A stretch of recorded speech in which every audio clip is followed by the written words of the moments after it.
The Hook, the night of the ghost ship. In the moon-drenched waters of Charleston Harbor, May 13, 1862, the Confederate steamer CSS Planter glided past the heavy guns of Fort Sumter. To the rebel sentries, the figure at the wheel was a familiar silhouette, the captain in his signature straw hat, signaling the correct secret codes. What they didn't know was that the man under the hat was not their captain. He was a slave, and he was currently stealing their ship, their cannons, and their secrets right under the noses of the entire Confederate Army.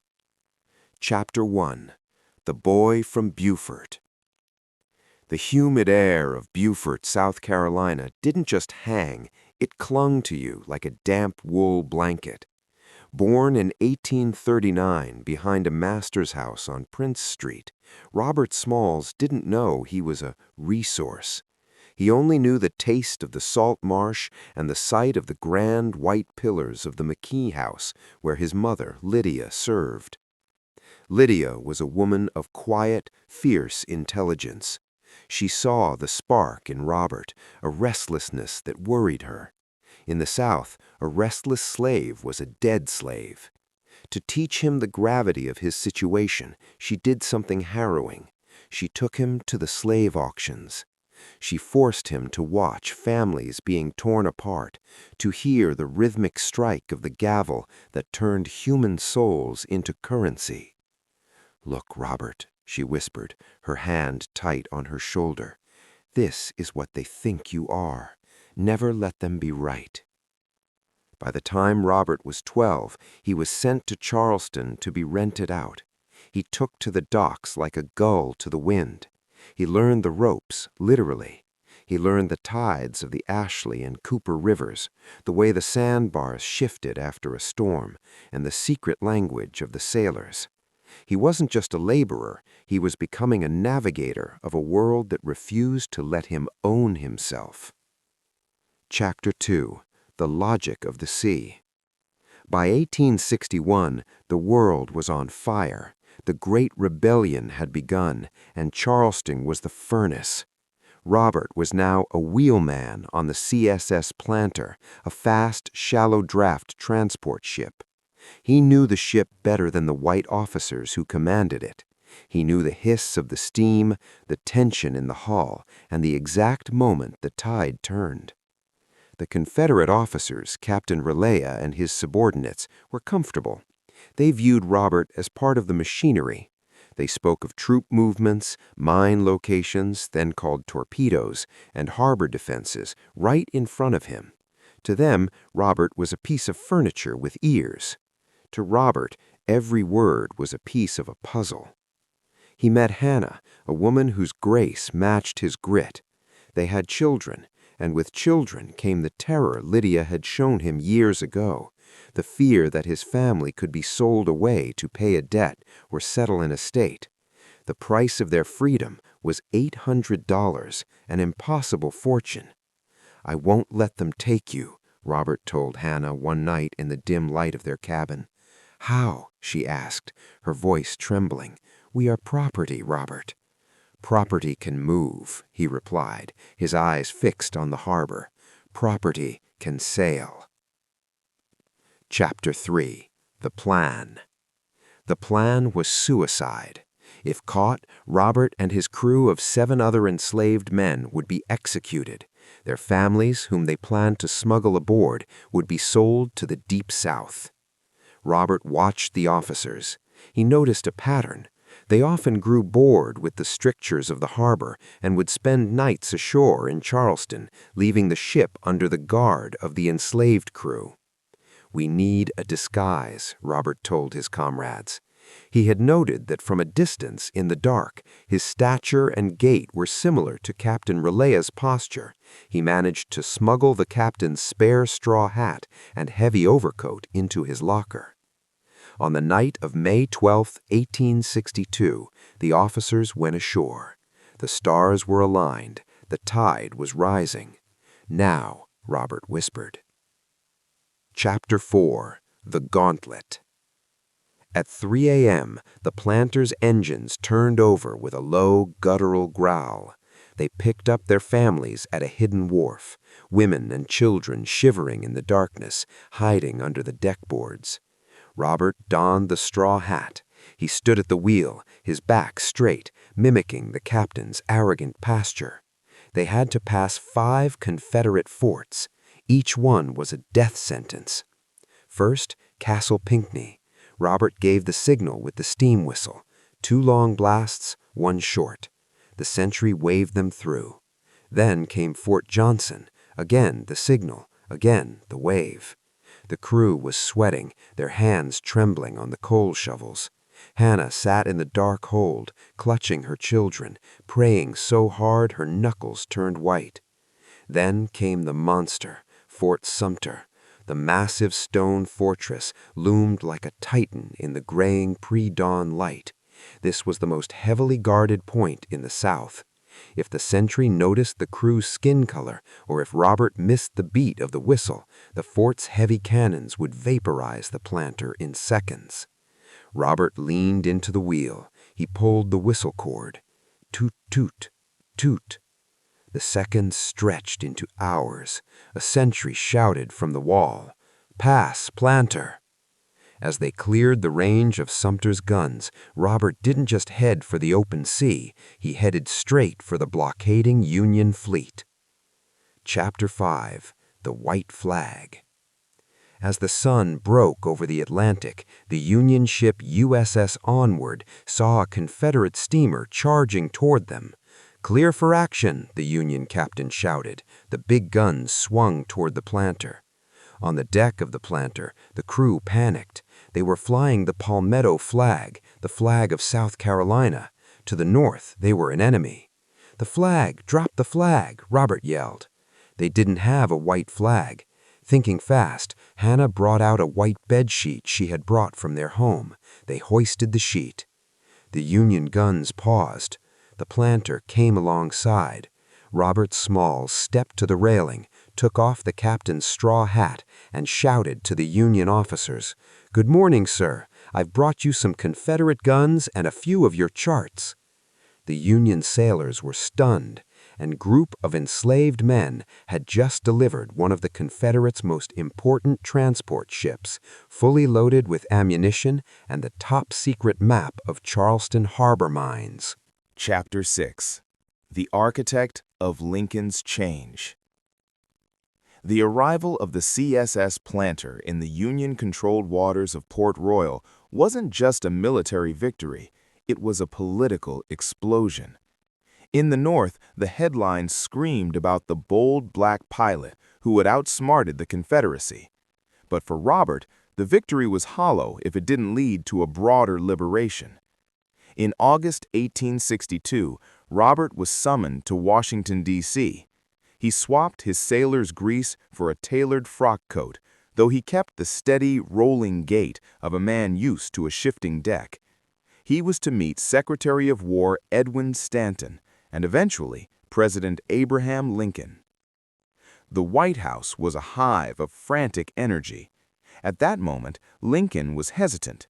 He was worried about the border states, Maryland, Kentucky, and Missouri, and feared that arming black men would cause those states to defect to the Confederacy. Robert stood in the cabinet room, a space filled with the scent of old paper and expensive tobacco. When Lincoln entered, he looked like a man made of shadows and weary lines. "Mr. Smalls," Lincoln said, his voice a dry rasp, "they tell me you've brought us a fine ship and some very dangerous maps." Robert didn't blink. "I brought you more than a ship, Mr. President. I brought you a message from 5,000 men in the Sea Islands. We don't just want to be free, we want to fight for it." Lincoln paused, leaning against a heavy oak table. "There are many who say your people wouldn't stand in the face of a bayonet charge, that you lack the discipline for formal war." Robert stepped forward, his voice low and resonant. "Sir, I steered a rebel ship past the guns of Fort Sumter with my wife and children in the hold. If I didn't have discipline, we'd all be ghosts in the harbor. My people have been at war since the day we were born. We've just never had the uniforms." Stanton looked at Lincoln. Lincoln looked at Smalls. Within weeks, Stanton issued the order to begin the official recruitment of the 1st South Carolina Volunteers, the 1st Regiment of black soldiers in the U.S. Army. Robert Smalls hadn't just stolen a boat, he had stolen the excuse for inaction. Chapter 7. Fire and Iron. By 1863, the war had turned into a grinding, metallic nightmare. Robert was back on the Planter, now commissioned as a Union transport ship. He wasn't just a pilot anymore, he was a legend, and the Confederates knew it. To the rebels in Charleston, Robert Smalls was a traitor to the natural order, and they wanted his head. On December 1, 1863, the Planter was caught in a crossfire at Folly Island. Confederate batteries on the shore began raining shells onto the deck. The captain, a white officer named Nickerson, lost his nerve. As the wood splintered and the smell of sulfur filled the air, Nickerson ordered the ship to surrender. He prepared to strike the colors, to lower the flag. Robert knew what surrender meant. For the white officers, it meant a prisoner of war camp. For the black crew, it meant immediate execution or a return to the auction block. "No!" Robert roared, his voice cutting through the thunder of the cannons. He didn't wait for a command. He shoved the captain aside, his large hands gripping the wheel. "If we're gonna die, we're gonna die heading for the open sea, not in a rebel rope." With the captain cowering in the coal bunker, Robert steered the Planter through a gauntlet of fire. He used his knowledge of the shallow creeks, knowledge the rebels thought no one possessed, to slip the ship behind a sandbar where the heavy guns couldn't pivot low enough to hit them. He brought the ship home. For his bravery under fire, the U.S. government promoted Robert Smalls to captain. He became the first black man to hold that rank in the United States Navy, earning a salary of $150 a month, a king's ransom for a man who 2 years prior was worth less than the coal he burned. Chapter 8. The Master of the House. When the war finally sputtered to a bloody end in 1865, Robert returned to his hometown of Beaufort. The town was a shell of its former self, but for the newly freed freedmen, it was the promised land. Robert walked down Prince Street. He stopped in front of the McKee house, the very house where his mother had been a servant, where he had slept on the floor of the kitchen as a boy. The McKee family, ruined by the war and the collapse of the Confederate currency, had lost the property to tax sales. He didn't burn it down. He didn't seek revenge. He did something far more powerful. He walked into the tax office with a satchel of Navy pay and prize money. He counted out the gold and the greenbacks. He bought the house. A few weeks later, the former mistress of the house, Mrs. McKee, returned to Beaufort. She was elderly, confused, and destitute, still believing the world worked the way it did in 1850. She wandered onto the porch of her old home. Robert Smalls met her at the door. He didn't call for the guards. He didn't mock her. He invited her in. He allowed her to stay in her old bedroom until the day she died, a guest in the house owned by the man she once claimed as property. It was the ultimate victory of character over caste. Chapter 9. The Lion of the South. The 1870s brought a new kind of war, Reconstruction. Robert realized that a man with a gun could win freedom, but only a man with a vote could keep it. He helped found the Republican Party of South Carolina. He was a natural orator, witty, sharp, and fearless. He spoke to crowds of thousands, often with a pistol tucked into his belt because the Ku Klux Klan had put a bounty on his life. In 1874, the boy from the slave quarters was elected to the United States House of Representatives. In Washington, he was a force of nature. He pushed for the first integrated public school system in the South. He fought for civil rights bills that were decades ahead of their time. He once told a heckler on the House floor, "I am not here by the grace of your prejudice, but by the will of my people." But the Redeemers, white supremacists determined to take back the South, were closing in. They used fraud, violence, and red shirt militias to intimidate voters. Chapter 10. The Last Stand at the Customs House. By the late 1880s, the darkness of Jim Crow was falling over the South. One by one, black politicians were being pushed out, framed, or killed. Robert Smalls remained the last lion. He served as the collector of customs in Beaufort, a high-ranking federal position. Even as the laws changed to strip black men of their right to vote, Smalls refused to leave his post. He stayed in his mansion on Prince Street, a living monument to what was possible. One evening, an old friend asked Robert if he regretted staying in the South as it turned against him. Robert looked out over the Beaufort River, the same water he had navigated to freedom 40 years earlier.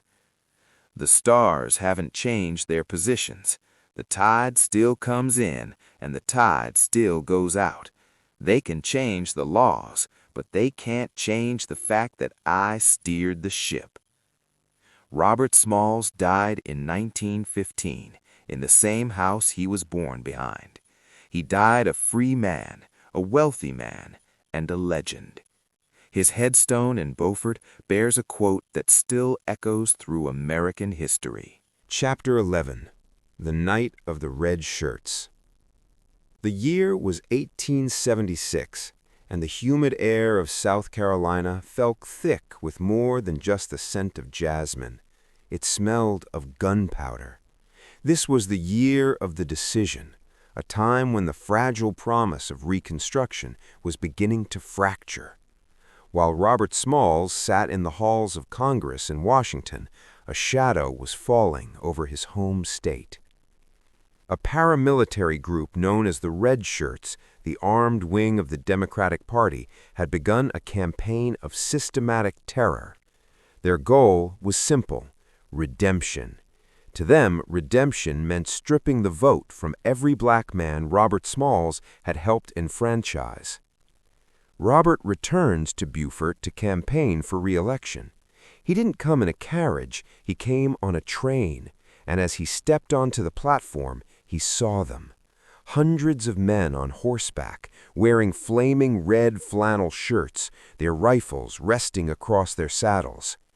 They didn't hide behind hoods like the Klan. They wanted you to see their faces. They wanted you to know who was killing you. "Step aside, Robert," one of the riders sneered, spitting tobacco juice near Small's polished boots. "The day of the African Congress is over." Robert didn't flinch. He looked the man in the eye, the same way he had looked at the sentries at Fort Sumter. "I've faced bigger guns than yours, son, and I wasn't backing down then either." Chapter 12. The Riot at Edgefield. The campaign trail led Robert to Edgefield, a hotbed of white supremacy. He was scheduled to speak at a massive outdoor rally. Thousands of freedmen had traveled miles to hear the King of the Sea Islands, but the Red Shirts had arrived first. As Robert took the stage, the red-clad cavalry began to circle the crowd, galloping their horses to kick up blinding clouds of dust. They began to rebel yell, a high-pitched, terrifying scream that had echoed across the battlefields of Gettysburg and Shiloh. Robert's supporters reached for their own pistols. The air was a hair trigger away from a massacre. Robert stepped to the very edge of the wooden platform. He didn't use a megaphone, he used his sea voice, the one that could be heard over a Category 4 hurricane. "Shoot me if you must," he roared, pointing to his chest. "But know this, for every drop of my blood that hits this soil, 10,000 more will arise to claim what is theirs. You can kill a man, but you cannot kill the tide." The sheer audacity of his courage gave the red shirts pause. They didn't shoot, not that day, but the election that followed was the bloodiest in American history. Ballots were stolen at gunpoint. Black voters were whipped. When the dust settled, the North, weary of the long struggle, made a great compromise. They pulled the federal troops out of the South, leaving Robert Smalls and his people to face the wolves alone. Chapter 13. The Trial of the Century. The new Redeemer government knew they couldn't kill Robert Smalls without making him a martyr, so they decided to destroy his character. In 1877, they accused him of taking a $5,000 bribe years earlier during his time in the state Senate. The evidence was flimsy, the witnesses were coached, and the jury was rigged. Robert sat in the courtroom watching the very men he had once invited into his home for tea testify against him with lies. He was found guilty and sentenced to 3 years of hard labor. The man who had been a captain, a congressman, and a hero of the Union was now a common convict. But Robert had one more card to play. He knew the law better than his accusers. While he sat in his cell, his lawyers appealed to the governor. In a twist of political fate, the governor, himself a former Confederate general named Wade Hampton, realized that keeping Smalls in prison was causing an international outcry. To save face, the governor offered a pardon. Robert walked out of the prison gates, his head held high. He hadn't been broken. He went straight back to Beaufort and, in a final act of defiance, won his seat in Congress back. He proved that a lion might be caged, but he is never a servant. Chapter 14. The Final Guardian of the Port. By the 1990s, Robert was an elder statesman. The Jim Crow laws were now the law of the land, legally enforcing segregation. Robert was one of the few black men left in power. He was appointed the collector of customs for the port of Beaufort by the President of the United States. It was a prestigious federal job. He controlled the flow of goods and money in and out of the harbor he had once escaped. It was the ultimate irony. The man who was once illegal cargo was now the man who decided what cargo was legal. One afternoon, a young white clerk, newly hired and full of the prejudices of the era, refused to take orders from Robert. "I don't work for your kind," he crossed his arms. Robert didn't fire him. He didn't even raise his voice. He simply walked the young man to the window of the custom house and pointed out at the shimmering blue expanse of the Atlantic. "Do you see those waters, son? I've navigated them in the dark of night with the guns of a nation pointed at my head. I've lived through the end of slavery, the rise of freedom, the fall of Reconstruction, and the birth of a new world. If you think your little pride can stop me from doing my job, then you don't understand the ocean. The ocean doesn't care who you are. It only cares if you know how to steer." The clerk went back to work. Chapter 15. The legend fades into the salt air. In 1913, at the age of 74, Robert Smalls stepped down from his post. He spent his final days on the porch of the McKee House. He watched the steamships in the harbor, ships that were faster and larger than his beloved planter, but none that carried the weight of history like she did. When he died on February 23, 1915, the world was on the brink of another great war. He had lived through the end of slavery, the rise of freedom, the fall of Reconstruction, and the birth of a new century. Thousands of people, black and white, lined the streets of Beaufort for his funeral. They didn't just bury a man, they buried an era. The house on Prince Street still stands today. If you visit, you can stand on the same porch that Robert Smalls stood. You can look out at the water and imagine a moonlit night in 1862, a stolen ship, a straw hat, and a man who decided that his life belonged to no one but himself.